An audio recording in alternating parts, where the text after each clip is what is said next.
नमस्कार, स्वागत है आपका आवाज समाचार में। मैं हूं आपके साथ निकिता बागवान। खबरों की शुरुआत करेंगे हेडलाइंस से।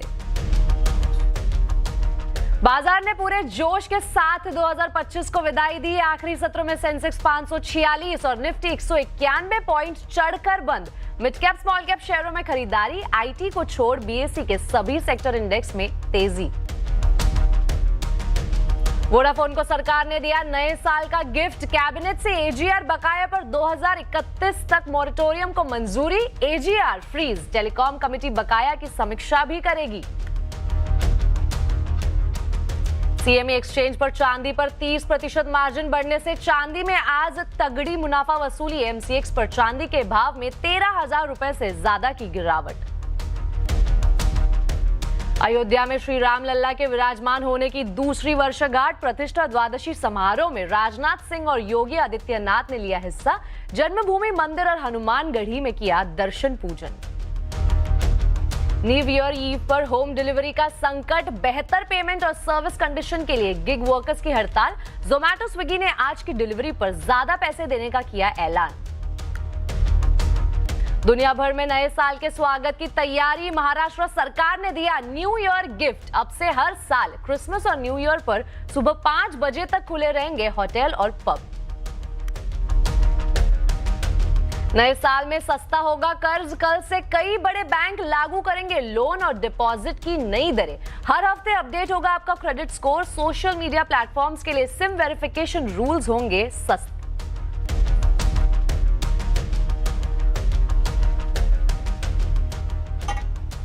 वोडाफोन को सरकार के न्यू लाइफलाइन दे दी है। एजीआर बकाया ड्यू मामले में 5 साल की मॉरेटोरियम का फैसला सरकार ने किया है। इससे करीब 87,000 करोड़ रुपए का जो एजीआर बकाया है वो अभी कंपनी को नहीं देना होगा। FY32 से यानी 10 साल बाद रीपेमेंट करना होगा। बकाया की समीक्षा करने के लिए एक कमेटी बनाई जाएगी और इसकी सिफारिश सरकार और कंपनी दोनों पर ही लागू होगी। इस पर ज्यादा डिटेल्स देते हैं संवाददाता असीम मनचंदा से। असीम, बताइए क्या है पूरी खबर। वोडाफोन आइडिया के ऊपर एजीआर का 86,000 करोड़ रुपए से ज्यादा का बकाया था। कंपनी का जो मोरेटोरियम पीरियड था वो मार्च में खत्म हो रहा था, तो कंपनी ने इसको लेकर के सुप्रीम कोर्ट में की याचिका दायर की थी और कहा था कि उसका जितना भी एजीआर का अमाउंट है उसका रिकॉन्साइलमेंट और रीअसेसमेंट किया जाए। तो सुप्रीम कोर्ट ने सरकार को इसको करने की इजाजत दे दी थी और उसके बाद आज कैबिनेट ने वोडाफोन आइडिया के लिए एक राहत पैकेज को मंजूरी दे दी है। सबसे पहले तो जो वोडाफोन आइडिया के जो एजीआर ड्यूज है उनको पूरी तरह से फ्रीज कर दिया है और कंपनी को 5 साल का मोरेटोरियम इंटरेस्ट फ्री दे दिया है। कंपनी की जो पहली किस्त है वो 2031 से 32 से शुरू होगी और कंपनी को 2040-41 तक ये पेमेंट 10 किस्तों के अंदर करनी पड़ेगी। और इसके साथ साथ दूरसंचार विभाग ने एक कमेटी बनाने को भी हरी झंडी दे दी है। ये कमेटी रिकॉन्सिलेशन करेगी। जितना भी एजीआर का अमाउंट होगा उसका रीअसेसमेंट दोबारा से किया जाएगा। तो अगले 6 महीने से लेकर के 1 साल के अंदर ये सारी प्रक्रिया पूरी हो सकती है, जिसके बाद वोडाफोन आइडिया का इंटरेस्ट पेनल्टी और जो एजीआर है वो अमाउंट आगे जाकर के कम हो सकता है। तो आज कैबिनेट ने इसको हरी झंडी दे दी है। जी असीम, बहुत बहुत शुक्रिया इस पूरी जानकारी के लिए। अब एक नजर आज के बाजार के हाल पर, क्योंकि 2025 के आखिरी कारोबारी सत्र में बाजार का जोश फुल हाई रहा है। सेंसेक्स निफ्टी शानदार बढ़त के साथ बंद हुए। सेंसेक्स 546 पॉइंट चढ़कर 85,221 पर बंद हुआ, तो निफ्टी ने 191 पॉइंट की छलांग लगाकर 26,130 पर क्लोजिंग ली। मिड कैप स्मॉल कैप शेयरों में भी खरीदारी रही है। स्टॉक स्पेसिफिक बात करें तो आईटी को छोड़ बीएसई के सभी सेक्टर इंडेक्स में तेजी दिखी है। तेल, गैस, पीएसई, एनर्जी शेयरों में अच्छी खरीदारी रही, तो मेटल, इंफ्रा, ऑटो इंडेक्स में शानदार बढ़त ली है। पीएसयू बैंक रियलिटी इंडेक्स भी पॉजिटिव रहा है। वही लगातार चांदी में तेजी के बाद अब चांदी की तेजी पर ब्रेक लगा है। चांदी आज लगभग 13,000 रुपए की गिरावट आई है। दरअसल सीएमई एक्सचेंज पर चांदी पर 30% मार्जिन बढ़ने से चांदी में मुनाफा वसूली हुई है। पूरी डिटेल्स देते हैं मेरे सहयोगी मनीषा गुप्ता से। मनीषा जी, बताइए क्या है पूरी खबर। चांदी के लिए ये साल बेहतरीन रहा। इस साल में जिस तरह की बढ़त देखने को मिली है, ऑल टाइम हाइज बने हैं। हम 160% की तेजी पर यहाँ पर हैं। अगर इस हफ्ते की बात की जाए तो चांदी में नीचे में 71 और नीचे में $83 एन आउंस की रेंज बनी है, यानी कि $11 से $12 की मूवमेंट चांदी ने आपको सिर्फ इस हफ्ते में दिखाई है। इस साल की अगर बात की जाए तो शुरुआत 29.5 से हुई थी और हमने 84.5 ऊपर में देखा है, यानी कि एक बहुत बड़ी रेंज, ऑलमोस्ट $50 की रेंज यहाँ पर चांदी ने इस साल में देखी है, बढ़त देखी है। इंटरेस्टिंगली, और जिस तरह से यहाँ पर वॉलेटिलिटी है, 10 से 12% के मूव्स हम रोजाना आते हुए देख रहे हैं। एक फाइनली हमने एक मूवमेंट यहाँ से CME यानी कि कॉमेक्स एक्सचेंज की तरफ से आते हुए देखी है, जहां पर उन्होंने सारे के सारे मार्जिन अगर आपको इसमें ट्रेड करने हैं वो बढ़ा दिए हैं। आज शाम यानी कि वेडनेसडे नाइट जब बिजनेस खत्म हो जाएगा 31 दिसंबर को, तो अगले दिन 1 जनवरी से यहां पर सारे के सारे बड़े मार्जिन लगेंगे। जहां तक सोने की बात है, मार्जिन 9% तक बढ़ा दिए गए। चांदी में इसको 30% तक बढ़ाया गया है। 20 से 22% मार्जिन हमने प्लैटिनम और पैलेडियम में भी आते हुए देखे हैं, यानी कि इससे पहले के मार्जिन लगे, कुछ मुनाफा वसूली हमने काफी हद तक कमोडिटीज में आते हुए देखी है। सोने में बहुत ज्यादा नहीं, लेकिन चांदी में अच्छी खासी गिरावट है। प्लैटिनम पैलेडियम में 10% तक की गिरावट हमने यहाँ पर आते हुए देखी। CME का कहना है कि जिस तरह से वॉल्टिलिटी है और जिस तरह से कोलैटरल यहाँ पर कम पड़ रहा है प्राइसेस के चढ़ते, इस वजह से उन्होंने ये स्टेप लिया है। लेकिन मार्जिन बढ़ने के बाद भी कोई बहुत बड़ा क्रैश आया है ऐसा नहीं है। भाव ऑलरेडी अच्छे खासे चढ़ चुके हैं, लेकिन इस मार्जिन हाइक का इंपैक्ट आज मार्केट्स में जरूर देखने को मिला है। 1 जनवरी कैसा खुलता है देखना इंटरेस्टिंग रहेगा। शुक्रिया मनीषा जी इस पूरी जानकारी के लिए। अब आपको बता दें, दिसंबर में भी ऑटो बिक्री टॉप स्पीड में रह सकती है। सभी सेगमेंट में डबल डिजिट ग्रोथ जारी रहने का अनुमान है। इस पर ज्यादा जानकारी बता रहे हैं यतिन मोहता। बिल्कुल, तो देखिए आउट परफॉर्मेंस के लिहाज से टू व्हीलर कंपनीज में काफ़ी अच्छा ट्रैक्शन देखने को आपको मिल सकता है। 20-25% की औसत ग्रोथ यहाँ रहेगी साल दर साल बेसिस पे। इसके 2 कारण हैं। एक तो GST कट, जिसका फ़ायदा पूरी इंडस्ट्री को हो रहा है, चाहे वो कमर्शियल व्हीकल्स हों, 4 व्हीलर्स हों, 2 व्हीलर्स हों। तो कहीं ना कहीं अब 2 व्हीलर्स और कमर्शियल व्हीकल्स में एक अच्छा पिकअप देखने को मिल रहा है। तो यहाँ अच्छी खासी सेल्स बिक्री आपको दिसंबर के महीने में दिखाई पड़ेगी। 4 व्हीलर्स में डिस्काउंटिंग भी चल रही है, क्योंकि दिसंबर महीने में टिपिकली एक डिस्काउंटिंग का माहौल रहता है, तो उसके कारण भी डिमांड को एक बूस्टर मिला है। और कहीं ना कहीं GST कट का इम्पैक्ट अभी भी पॉजिटिव तरीके से पूरी की पूरी इंडस्ट्री पे आपको देखने को मिल रहा है। चलिए पहले नज़र करते हैं जो अनुमान है, जो एक्सपेक्टेशंस हैं कमर्शियल व्हीकल्स में। टाटा मोटर्स की बिक्री 11% और अशोक लेलैंड की बिक्री लगभग 13% बढ़ने का अनुमान है। और अगर हम अशोक लेलैंड की पर्टिकुलरली बात करें तो नंबर लगभग 19,200 के आसपास आएगा, और वहीं टाटा मोटर्स के लिए 37,600 जो आप आपकी स्क्रीन पे देख पा रहे हैं। 2 व्हीलर्स के बारे में यहाँ पहले बात करते हैं, क्योंकि यहाँ भी नंबर्स अच्छे आने हैं। बजाज ऑटो की बात करें तो 13% की ग्रोथ, और ये बावजूद इसके कि एक्सपोर्ट मार्केट्स थोड़े फीके हैं। 3,65,000 यूनिट्स का अनुमान है बिक्री का दिसंबर महीने के लिए।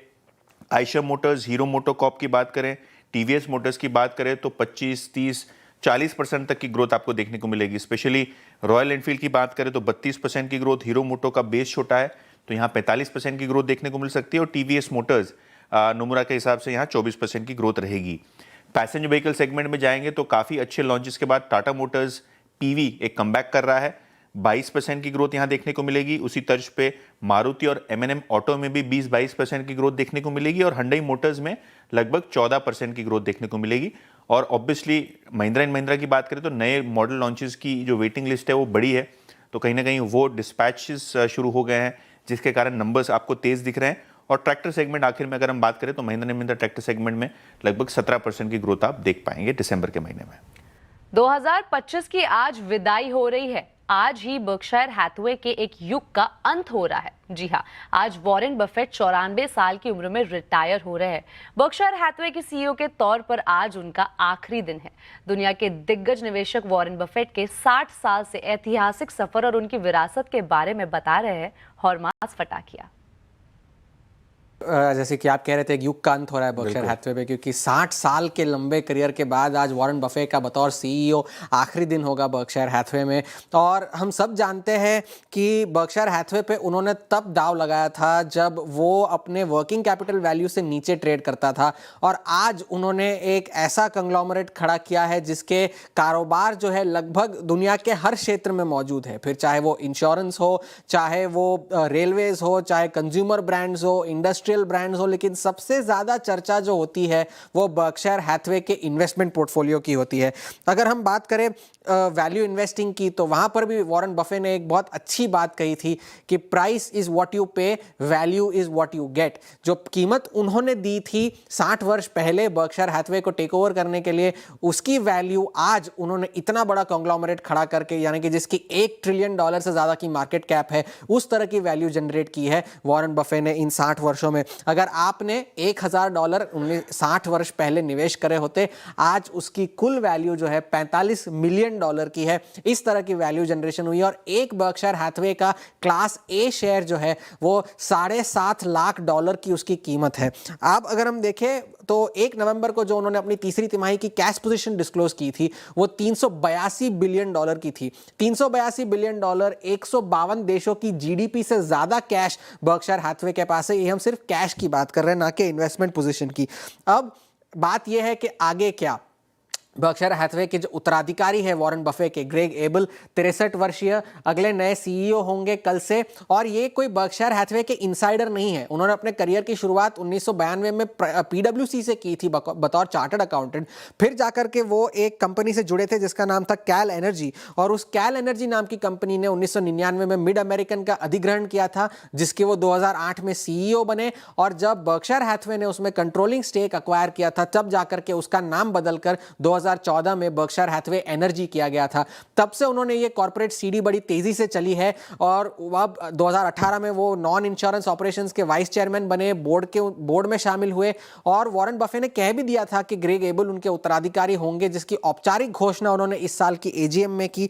लेकिन उनके पास उनकी प्रेजेंस जो है वो अब फील होने लगी है, क्योंकि अल्फाबेट में बर्कशायर हैथवे ने $4.5 बिलियन का स्टेक खरीदा नवंबर के महीने में। और वॉरेन बफे का जो एंटी टैक्स स्टांस है उससे सब वाकिफ है। और एप्पल जो उनकी सबसे बड़ी बेट है उसको भी वो एक कंज्यूमर सर्विसेज कंपनी कहते हैं, ना कि एक टेक कंपनी। तो अल्फाबेट एक ग्रेग एबल की पोजीशन है, ये बाजार में अटकल है। अब उनके पास काफी सारे चैलेंजेस भी है। चैलेंजेस ये है कि पहले उन्हें निवेशकों का भरोसा जीतना होगा। दूसरा ये कि इतनी बड़ी जो कैश पाइल है उसे वो लगाएंगे कहां। काफी सारे लोग ये कहते हैं कि कैश बहुत ज्यादा है, ट्रेजरी से निकलकर कहीं और जाइए। शायद अल्फाबेट से इसकी शुरुआत हो चुकी हो। और एक लो प्रोफाइल रखने वाली शख्सियत है ग्रेग एबल, ना कि वॉरेन बफे, जिनका जो ऑरा है, जो शोमैनशिप है, उससे काफी दूर रहते हैं और अपने काम से मतलब रखते हैं। तो वो उन पर ज्यादा स्पॉटलाइट होगी। वॉरेन बफे के साथ उनसे तुलना होगी, कॉन्स्टेंटली तुलना होगी। तो ये एक बड़ा चैलेंज होगा ग्रेग एबल के लिए। तो एक नया जो अध्याय शुरू हो रहा है बर्कशायर हैथवे के लिए, एक युग का अंत तो हो रहा है, लेकिन एक नए युग की शुरुआत नए साल से होने जा रही है।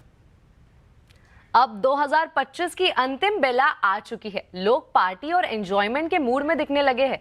कुछ लोग घर पर पार्टी करने वाले हैं, तो वही और लोग बार और रेस्टोरेंट में न्यू ईयर मनाने की तैयारी कर चुके हैं। ऐसे में इस साल लोग वाइन, लिकर और बियर पर कितना खर्च करने वाले हैं और पिछले साल से मुकाबले कितना खर्च बढ़ने वाला है, ये सारी डिटेल्स लेकर हमारे साथ है आशीष चतुर्वेदी। आशीष, बताइए क्या है पूरी खबर। देश पूरा बहुत पीता है। मतलब मैं देख रहा था 1500 से 1800 करोड़ की शराब जो बिक जाती है और एक ही दिन की ये सेल्स है। मैंने क्या काम किया कि पिछले 3 साल के जो ट्रेंड्स होते हैं इन्हें एनालाइज किया और इससे समझ में आया कि मार्केट कितना बड़ा है। और ये मार्केट बड़ा इंपॉर्टेंट हो जाता है 2 दिन, 30 और 31। अब इंटरेस्टिंग फैक्ट्स आपके सामने रखता हूँ। एक तो बार्स और पब्स का जो कभी हमने सुना, लेकिन उसके मुकाबले 31 तारीख को 1.5 गुना ज़्यादा शराब जो है घर में बैठ के पी जाती है और लोग उसकी तैयारी पहले से कर लेते हैं। अब 2024 में अगर आप देखें तो नोएडा में अकेले 3.5 लाख लीटर की बिक्री यहाँ पर आपको देखने को मिली। और दिल्ली में देखें तो 31 के दिन, जो पिछले साल का डेटा मेरे पास है, ये बता रहा है कि एक ही दिन में 20 से लेकर 24 लाख बोतलों की बिक्री आपको देखने को मिली है। अब कुछ और कंजम्पशन ट्रेंड्स को समझना चाहें तो आप ये देखिए कि बैंगलोर में न्यू ईयर ईव पे बियर को काफ़ी ज़्यादा पसंद किया जाता है और सबसे ज़्यादा कंजम्पशन जो है बैंगलोर में बियर का देखने को मिलता है। और तेलंगाना में अगर आप देखें तो करीब करीब 4 लाख केस जो है वो बियर के यहाँ पर बिकते हुए नजर आए। अब बियर तो बिक ही रही है, लेकिन किसी भी फेस्टिव ट्रेंड या शादी या फिर आप न्यू ईयर ईव का ही देख लीजिए, सबसे ज़्यादा कंजम्पशन आपको देखने को मिलता है हार्ड लिकर यानी विस्की का। 55% के आसपास का जो है कंट्रीब्यूशन यहाँ पर देखने को मिलता है। और कुछ स्टेट्स की लिस्ट है मेरे पास जो लगातार पिछले 3 साल से टॉप कर रहे हैं पीने में। ज़बरदस्त बिक्री यहाँ पर होती है शराब की। सबसे पहले अगर आप देखें तो 3 साल के औसत बता रहा हूँ, और ये एक ही दिन का आंकड़ा है, एक पूरे महीने भर का आंकड़ा नहीं है।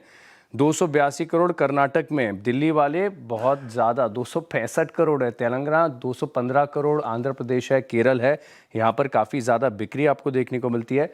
लेकिन स्टॉक मार्केट पर्सपेक्टिव से अगर आप देखें तो कुछ लिकर स्टॉक्स में काफ़ी बड़ी एक्शन देखने को मिला। और ये लाइन मुझे बहुत अच्छी लगी कि जिनमें तेज़ी का नशा देखने को मिला, इनमें से आप देखें तो एक तो रेडिको खैतान है, 30% चला इस साल, और अलाइड ब्लेंडर्स, ये डार्क हाउस साबित रहा है, 38% के गेंस देखने को मिले। लेकिन कुछ स्टॉक्स ऐसे थे जिनको लेकर निवेशकों का नशा पूरी तरीके से उतर गया। इनमें सूला विनियार्ड्स 48% का डेंट, यूनाइटेड ब्रीवरीज 21% नीचे, यूनाइटेड स्पिरिट्स और पिकाडेली एग्रो इन्होंने भी नेगेटिव रिटर्न्स दिए। नया साल यानी नई शुरुआत का समय होता है। कई ऐसे सपने होंगे जिसे आप इस साल पूरा करना चाहेंगे। आपने खुद के लिए नए रेजोल्यूशंस भी बनाए होंगे। आप सभी को न्यू ईयर रेजोल्यूशंस के लिए एडवांस में ही ऑल द बेस्ट। अब मेरी सहयोगी कंचन नौटियाल के पास चलते हैं, जो बता रही है कि हमारे न्यूज रूम के दोस्तों ने 2026 के लिए क्या-क्या संकल्प किए हैं।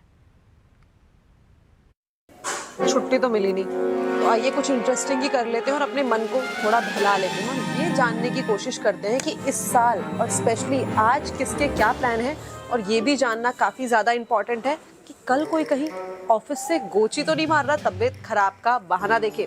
तो आइए शुरू करते हैं हमारा operation 31st। Sir, last year मैंने रेजोल्यूशन की सेम वीडियो बनाई थी। आपने बोला था इस साल मैं घूमने वाला हूँ और बाकी सब काम करने वाले हैं। वो पूरा हुआ?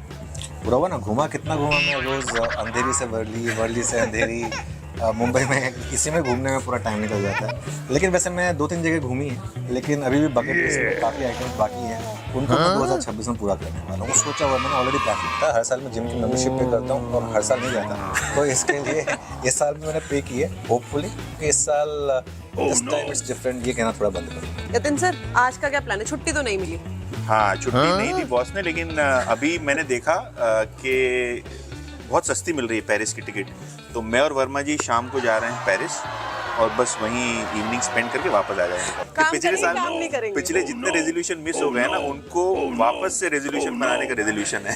कम खाइए और ज़िंदगी का मज़ा लीजिए। इस लिहाज से मैंने 2026 के लिए एक प्रण लिया है कि रात का भोजन खत्म करना। मोटे तौर पे मेरे ख्याल से एक हिमालय को देखना, जब से आशीष वर्मा के साथ जुड़ा हूँ, कुछ बुरी आदतें भी लग गई हैं पर उनका कुछ हो नहीं सकता। इसका क्या प्लान है? प्रोटीन शेक एंड अनार? वो तो रूटीन है, अगले साल भी लग रहा है 2026 में भी कंटिन्यू करना पड़ेगा। नया मैं सोच रहा हूँ ट्रैवल बहुत करूँ। हाँ वो है, तो मौसम का लुत्फ उठाना ये बहुत क्लियर है। आप कैसे उठाएंगे? क्या सी साइड पे जाएं? हालांकि वहाँ थोड़ी ह्यूमिडिटी ज़्यादा रहती है, तो कोई ऐसी गार्डन नुमा जगह अगर मिल जाए, ओपन टेरेस या थोड़ा ओपन लॉन जैसा। अनुज सर से छुट्टी की बात करें? कर सकते हैं, मैं भी इनफैक्ट यही सोच रही थी कंचन, लेकिन अब रेजोल्यूशन क्या लेना है? मैंने बहुत सोचा कंचन, क्योंकि आपका सवाल बहुत ही इम्पोर्टेंट है। फिर मैंने सोचा मैं करती क्या हूँ गड़बड़, तो मैं ये करती हूँ, मैं खर्च काफ़ी ज़्यादा कर देती हूँ। आज का प्लान है कि आपके घर में आ जाऊँ क्या मैं? डेफिनेटली। ठीक है, हम ये प्लान कंप्लीट करते हैं और पार्टी करते हैं रात में, लेकिन आप जुड़े रहिए।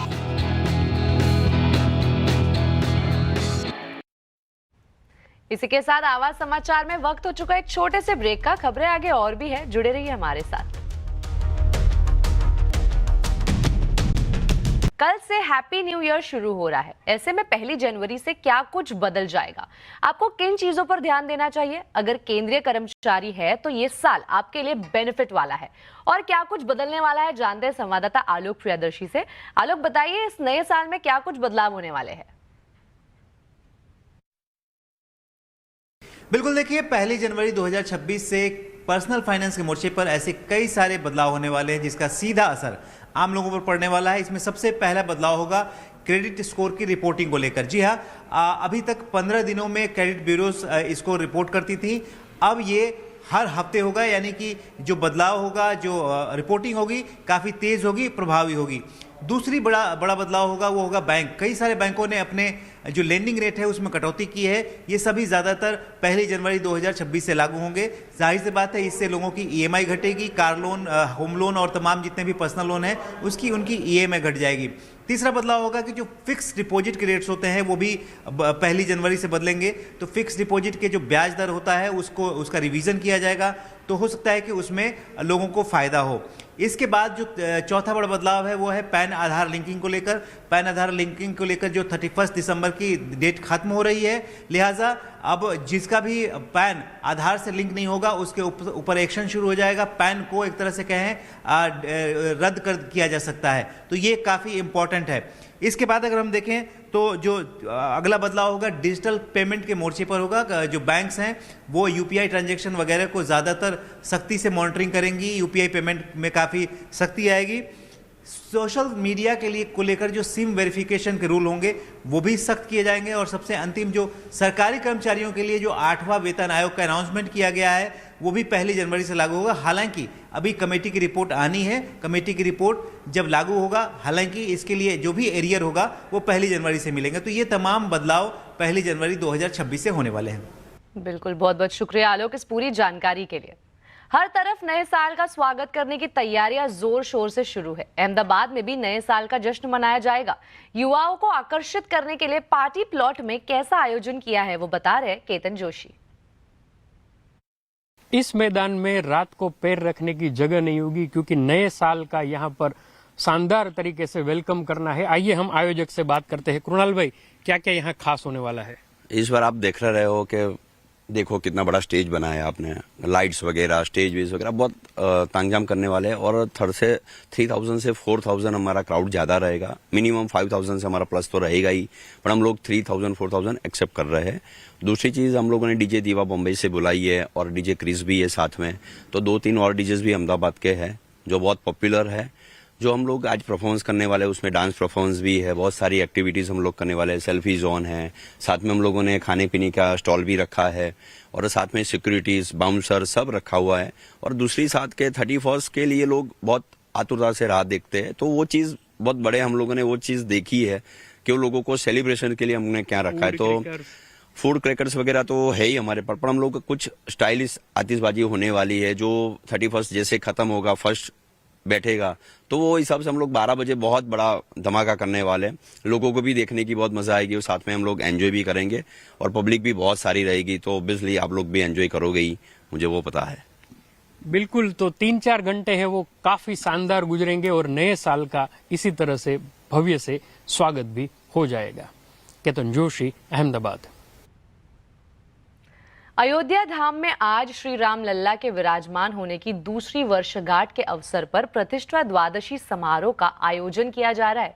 इस खास मौके पर रक्षा मंत्री राजनाथ सिंह और उत्तर प्रदेश के मुख्यमंत्री योगी आदित्यनाथ ने श्री राम जन्मभूमि मंदिर में रामलल्ला के दर्शन पूजन किए। इस दौरान दोनों नेताओं ने मंदिर परिसर में चल रहे धार्मिक अनुष्ठानों में भी हिस्सा लिया। दोनों नेताओं ने हनुमानगढ़ी मंदिर में भी दर्शन और पूजन किए।